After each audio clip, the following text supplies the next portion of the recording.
join me on this ride, won't you? Hey guys, it's Michaela back again with another video, and yeah, it's been a hot minute. August was not great. I said at the end of my July wrap-up, I believe, that my August wrap-up was probably going to be short, which I do plan on it being short.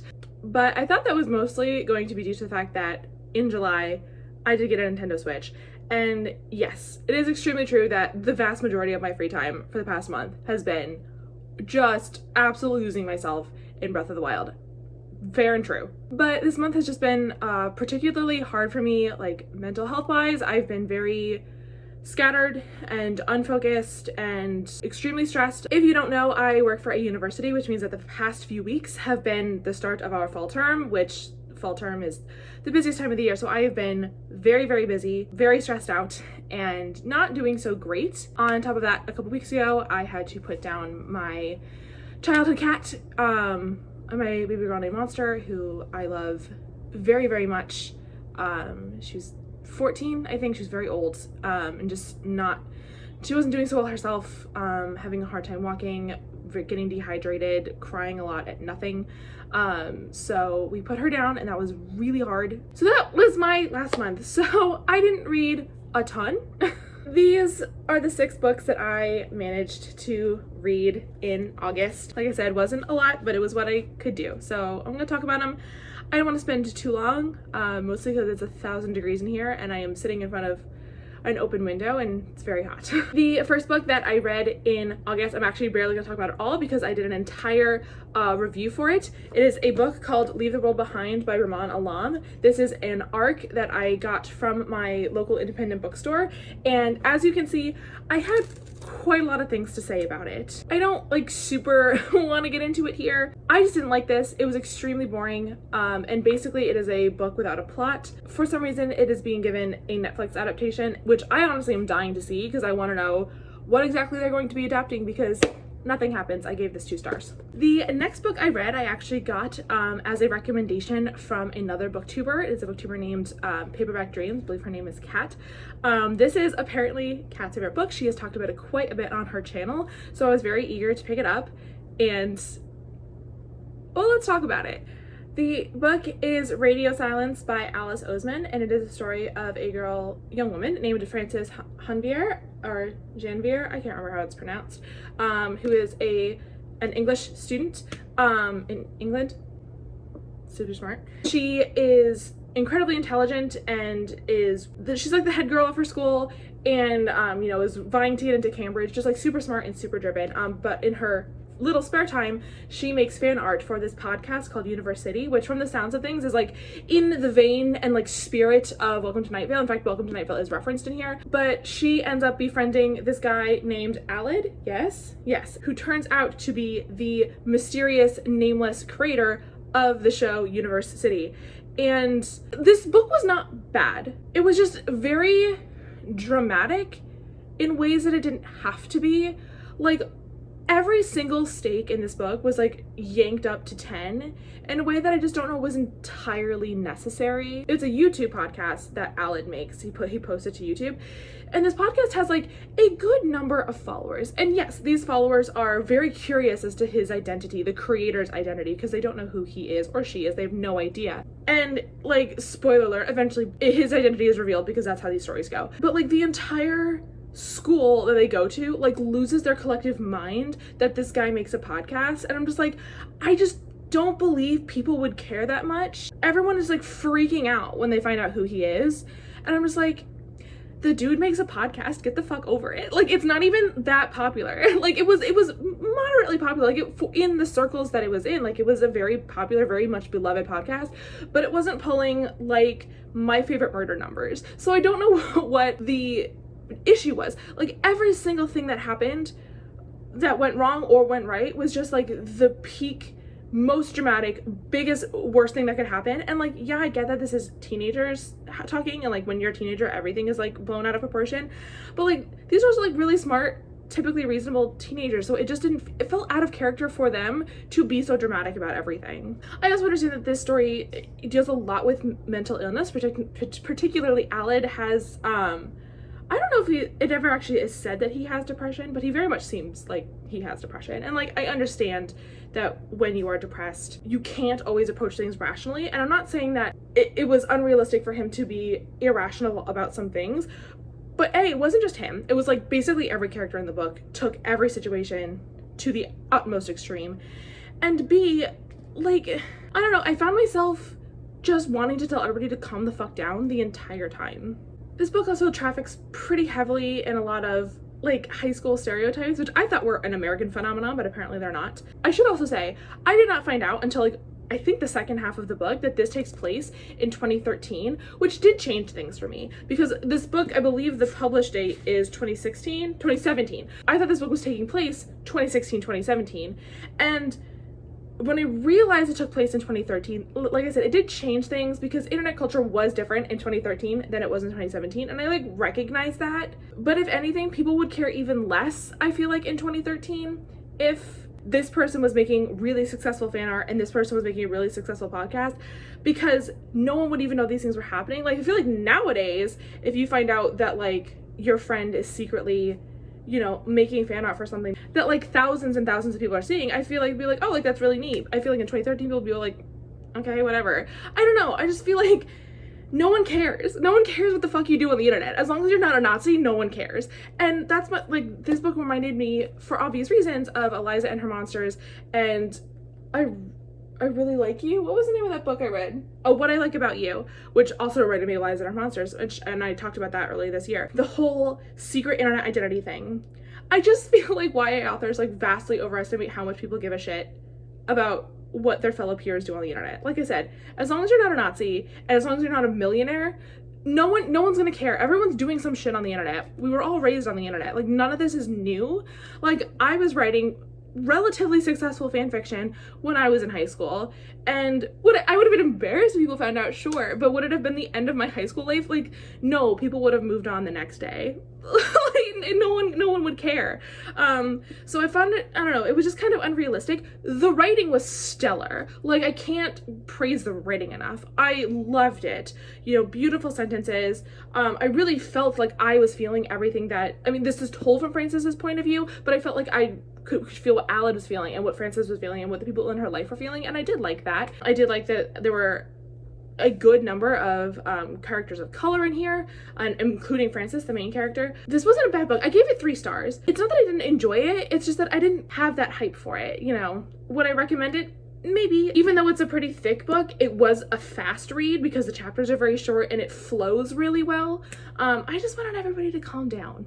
I don't even know how I'm going to talk about the next book because I genuinely don't know what happened in it. The book is Unsubjectful Sea by Chang Ray Lee, and this is a future dystopian. I'm just gonna like start talking and hope that something makes sense along the way, so join me on this ride, won't you? The main character is a woman named Fan, and she lives in Beemore, which is a city or county or colony, I don't remember, that is basically where Baltimore used to be. And she works in like these fisheries, like the thing that Beemore, like their primary export is fish. And so she works in the fisheries and she's incredibly good at it. And then one day her boyfriend disappears and no one really knows why. Like, there's a prevailing theory, but they're not really sure. So she just like up and leaves, just like walks out one day, is like apparently going to go find him. Then she proceeds to go on the biggest non-adventure that has ever happened. The thing about Fan is that she does absolutely nothing the entire book. Things just happen to her or happen around her, but I can think of 2 actions in this entire text that she takes upon herself, like 2 moments of genuine agency that she has for herself, and everything else is her just like people saying like, hey, you're going to come here now, and she's just like, okay. And then people are gonna be like, hey, I'm taking you to this place now, and she's like, okay. The woman does absolutely fucking nothing the entire book, other than, like I said, leaving the place where she lives to go try to find her boyfriend, which is a weird quest in and of itself. I'm not even entirely convinced that's what she was trying to do, because she herself never actually like expresses that that's what she's trying to do. She doesn't do anything. You know, at one point she does something to save some of her traveling companions, and at one point she decides to stay somewhere when she is offered the chance to go. And throughout the rest of the book, things just happen to her. And it's so boring, because like, why would I want to follow a protagonist who doesn't do things? Who this entire book is literally just like a leaf caught in the wind, just being like, oh, I guess I'm over here now. Oh, no, now I'm doing this with this people. Like, she does nothing. The entire book, she's truly horrifically boring. One element of this book that I can't decide if I liked or not, and I think I didn't, but it is told from the point of view, it's the first person plural, the we, but it's actually unclear if the we is all citizens of Beemore or one citizen of Beemore, mostly speaking on behalf of the city, using the we, and then sometimes speaking for themselves. It's incredibly confusing, and I don't get the point of it. There is some kind of like rigid social and governmental system put in place, but it's incredibly confusing, and I'm not even going to begin to try to explain it to you because I couldn't explain it to myself. I was trying so desperately to figure it out, and I couldn't.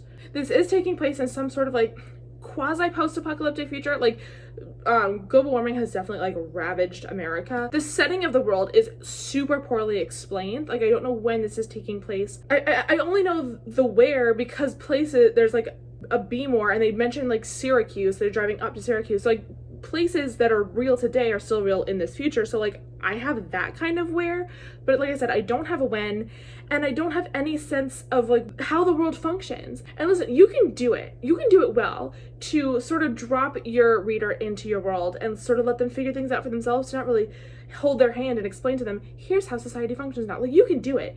This book just doesn't do it well. I was so lost the entire time. And because the plot was so boring, I had nothing to even grab onto. The book just fucking ends, which is honestly fine because, like I said, I was bored. I basically had to ration this book out to get myself to finish it. I actually normally don't have that much of a problem finishing books that I don't like, or even books that I find boring, because my curiosity gets the better of me. I'm like, even though this plot sucks, like, I'm genuinely curious how this works out. Like, does it get better? Like, how could you write something so boring? Like, Leave the World Behind was boring as hell because it didn't have a plot either. I mean, it had less of a plot than On Such Full Sea did, but I could barely put it down because I'm like, oh my god, this sucks so much. I can't wait to keep reading this to figure out how it's gonna suck even more in the future, right? Like, that's just who I am as a person. This one, I had to force myself to read 50 pages every day, and then I could stop and like do something else, read something else, play a video game, whatever, but I had to get myself to do this in order to finish, because it was boring. I gave it 2 stars because I didn't hate it. I was just at the end, I was like, I'm very glad that experience is over. This next book is one that was on my TBR list for a very long time, so I'm glad I finally got the chance to read it. It is the Marathis by Sherry Demaline. This book kind of caught me by surprise. For the first, I don't know, small little chunk, I actually thought I wasn't going to super like it. It has a very large time jump in the beginning, which I am not a fan of time jumps. They just like, they always feel jarring to me. They always take me out of the book. So it had this time jump right at the beginning that I was like, oh god, here we go. It's sort of similar to On Such a Strange Sea. Things aren't explained super well, and we never actually in this book do get a lot of the answers to questions that are posed, but I don't mind it so much. So basically, the plot of this book is, again, very similar to On Such a Strange Sea. It was weird to read them back to back because this is also some kind of future in which global warming has completely ravaged the world, and now like everyone has moved north and moved north and moved north, and basically if you're in North America, you can only live in Canada, and even then, not that well. And so indigenous populations have been consistently driven further away, driven further away, driven further away as white people move in. At some point, white people, or I guess non-native people, because I don't think it's just white people, non-native people have lost the ability to dream, and it is discovered that the marrow of indigenous people can be used to help a non-native people dream again.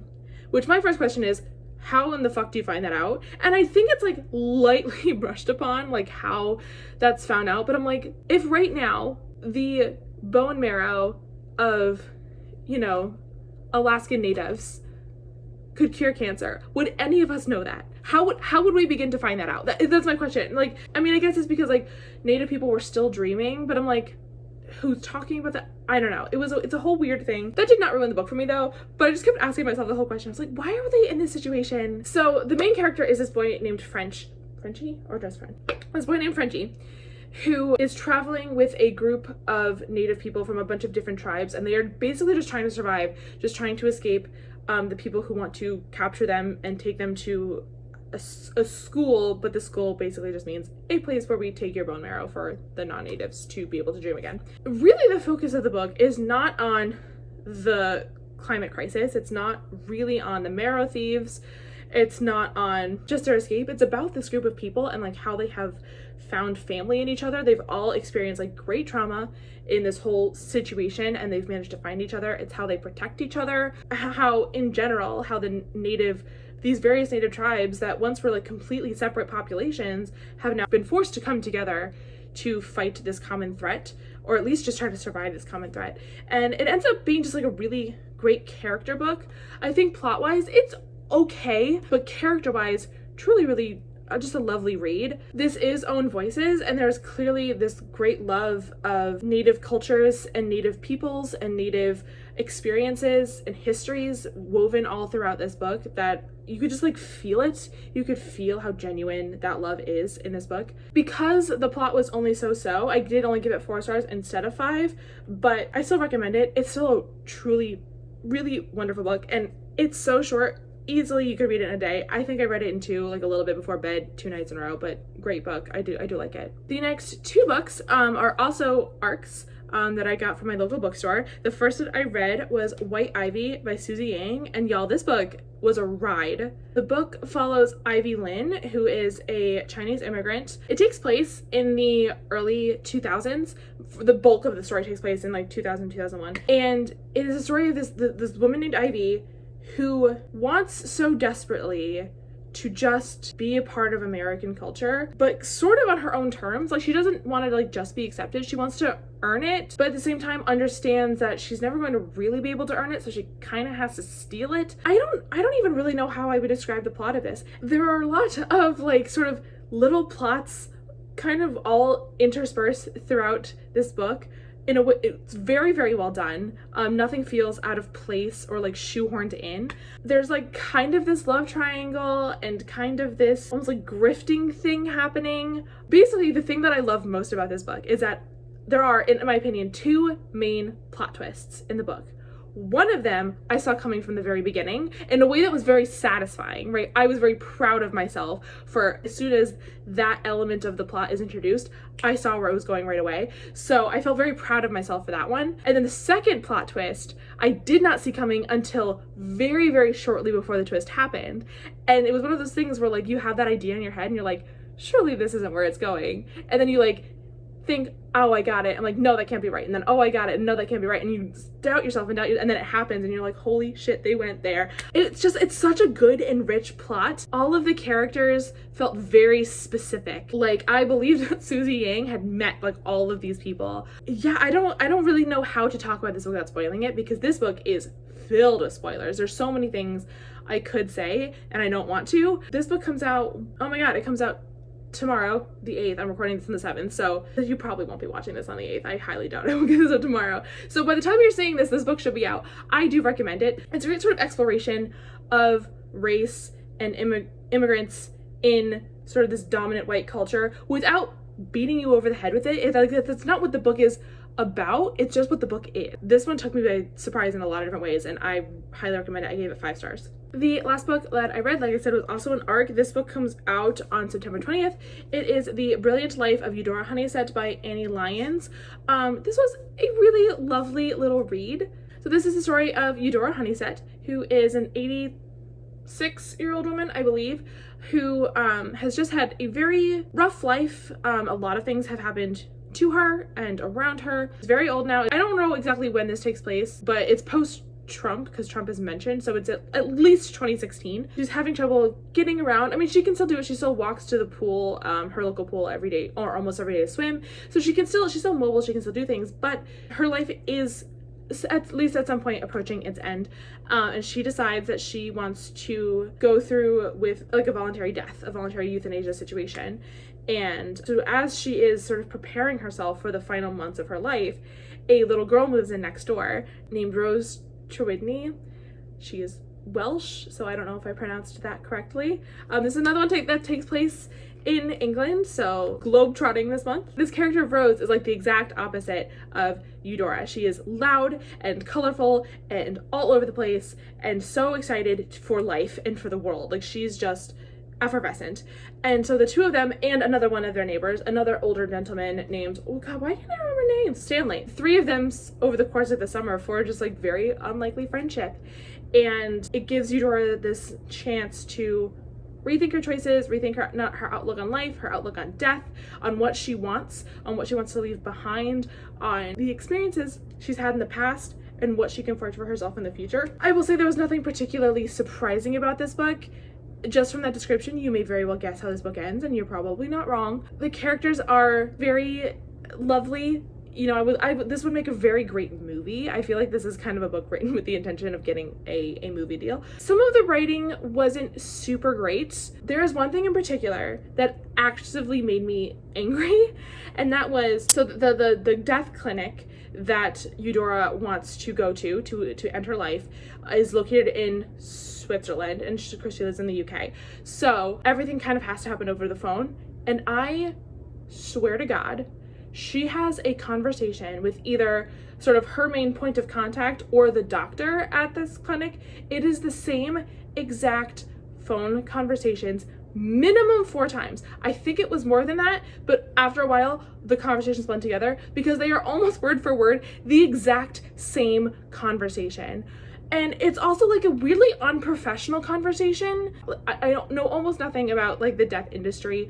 I remember listening to a very interesting podcast interview once with someone who does this kind of work, like the voluntary death situation for old people, like or people who are dying of terminal illnesses who want to end things on their own terms and with their own dignity. And so but I know so little about this, so I'm not saying that I'm the expert. But the conversations that the people at this death clinic have with this woman felt so unprofessional and like cavalier and so short. Like no conversation would have lasted more than 3 minutes. And I'm like, you're talking about like ending a woman's life. So Eudora's main point of contact is this woman named Petra, who is also the first person who answered the phone.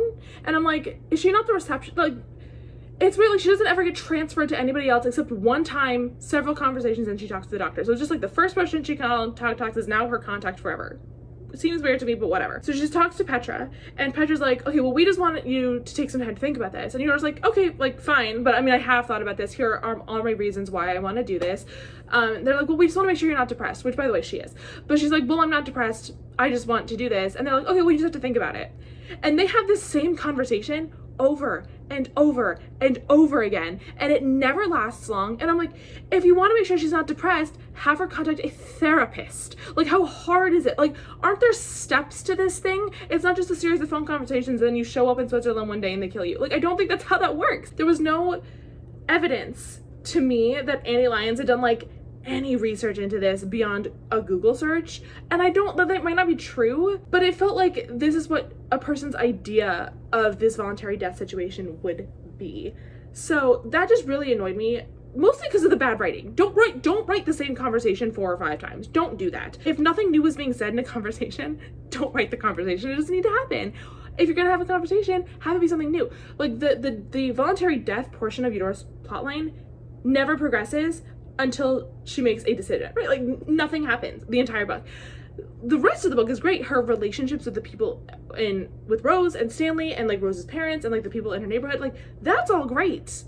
But the whole voluntary death thing was really poorly written and it bothered me a lot. Overall, I did give this 4 stars because I had a fun time reading it. This wasn't the most mind-blowing book. You know, it's a good weekend read, a good beach read, a good I'm traveling in a car or a plane read. There's not a lot of substance to it. You know, I think it tries to get to a lot of like existential questions and doesn't quite get there, but it's okay because the relationships and the characters and the worlds of this like little tiny neighborhood are so well done that it didn't need really the metaphysical stuff. Like it was good for what it was. Those were the 6 books that I read in August. I don't even know what September's gonna look like. We're already several days in, and yeah, this month doesn't seem to be letting up any on me. Let me know in the comments below if you have read any of these books, or if you have any thoughts on them. I would love to know. I am actually about to record a little intro thing for my next video, which is a new type of video that I don't think I've made before. I'll give you a very brief sneak peek. Thank you so much for watching, and I will see you guys in the next one. Okay, bye!